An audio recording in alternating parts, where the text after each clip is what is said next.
nagmamantika. Kaya bibili naman. Pwede rin itong mga french fries i-air fry. Kaso matagal na. Sarap. Ito yung dito, doon. Bukan niyo po ito. Napakasarap na ulam. Subscribe na po kayo. Thank you po. Bye-bye.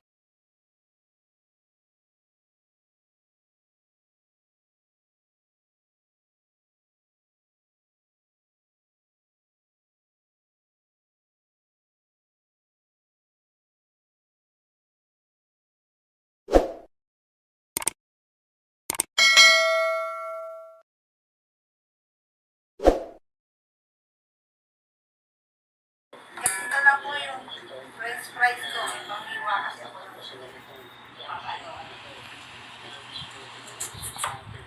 Para maganda yung fries na.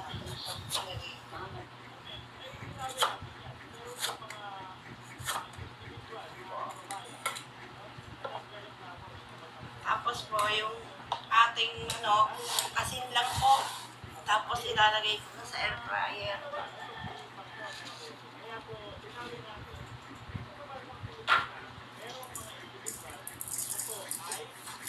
Ayoko po kasi ng maraming sahog.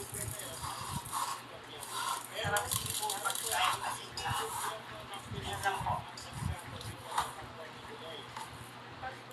Tapos ilalagay na sa air fryer.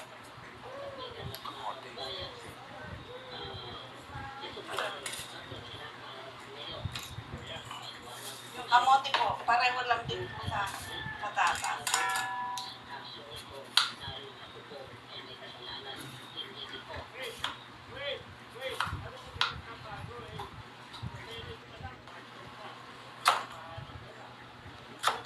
Yan po yung kamote. Piprito po siya.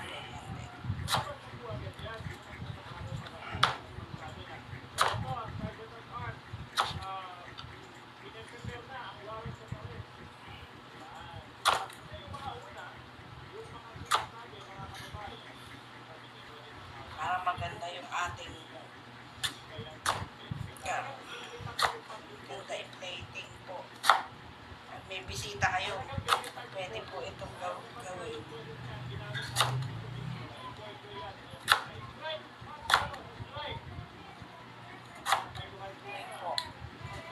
Yan po, tapos ipiprito ko.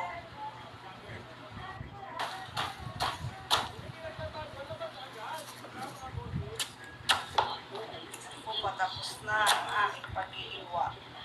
Tagal lang po kasi ang kamote.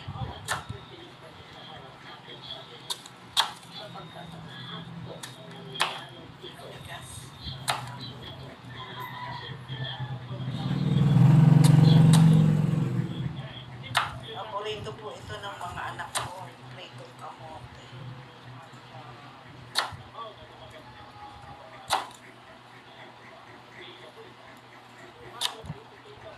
Kaya ko po i-air fry yung manok para less oil. Ito lang price ang piprito ko.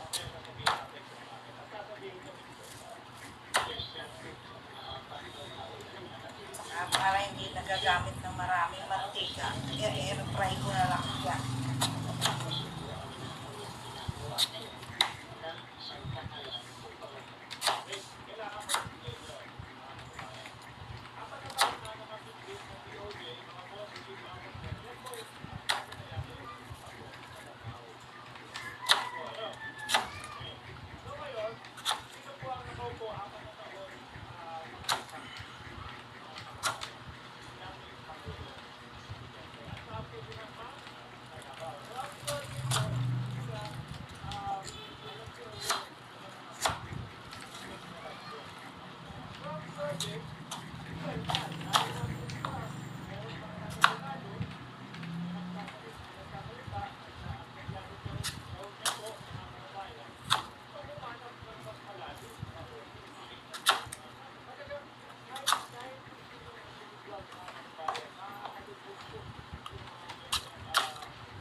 Piprito ko muna yung kamote.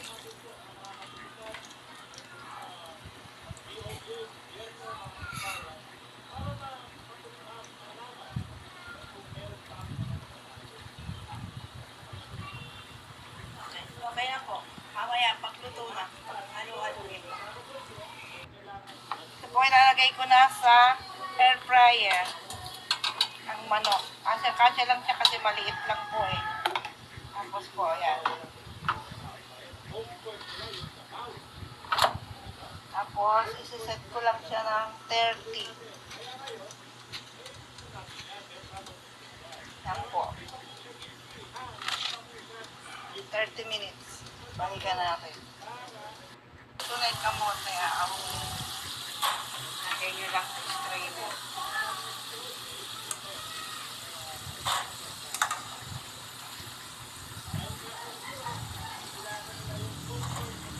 Puting kamote po ito.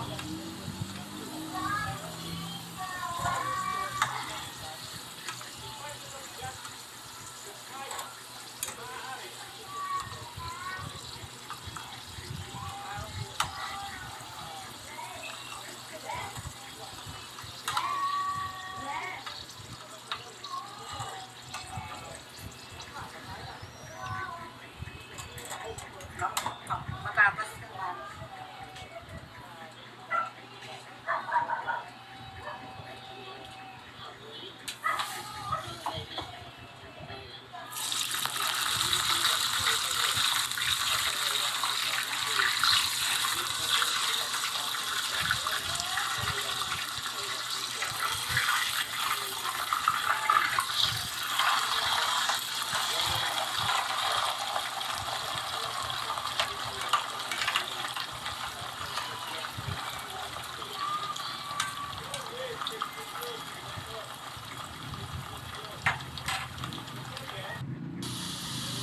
Yan po, malapit na maluto.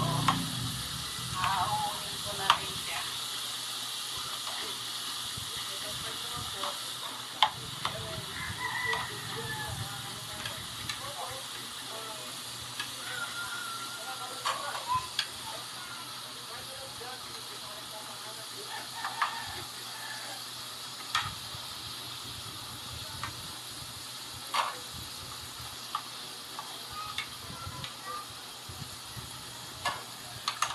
Masantay na lang po yung manok.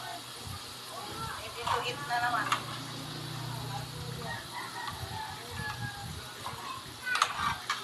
Masarap po ito kaysa sa french fries na nabibili. Ito po, red.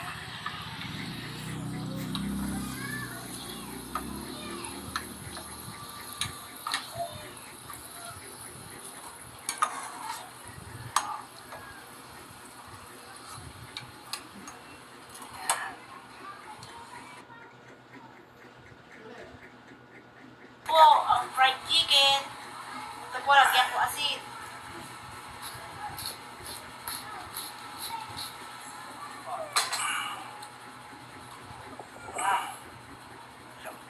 Init, saka ang lambot. Yan,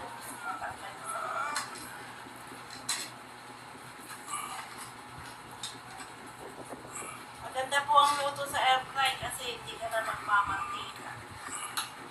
Nabibili ng mas. Pwede rin itong mga french fries air fry. Kaso matagal na eh. Sarap. Ito yung dito, doon. Bukan niyo po ito. Napakasarap na ulam. Subscribe na po kayo. Thank you po. Bye-bye.